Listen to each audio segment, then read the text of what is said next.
Jadi kalau suku bunga dinaikin, ya ekonomi itu pengen diketatin. Ya, liquidity dalam market itu pengen ditarik-tarikin, ya. Jadi kan bayanginnya kayak gini, ketika suku bunga naik, ya misal gue kasih ke kalian suku bunga 10%, ya, bunganya 10%. Berarti orang itu nggak pengen minjem dong, otomatis dong, karena bunganya itu mahal banget. Siapa yang, misal gue pengen buat bisnis, tapi bunganya 10%, bayangin, per tahun.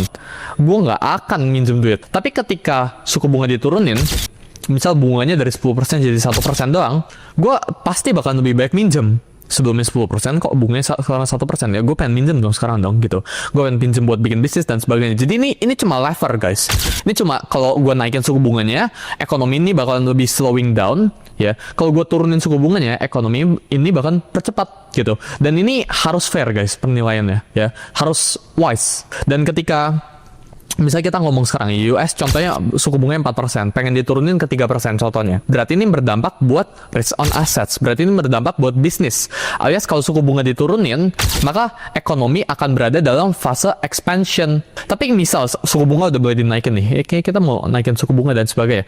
Berarti ekonomi either akan masuk ke peak atau kita akan recover dari resesi yang baru saja terjadi gitu ya. Jadi kan bisa kotak-kotakin langsung di mapping ya. Sekarang kita tuh ada di fase mana?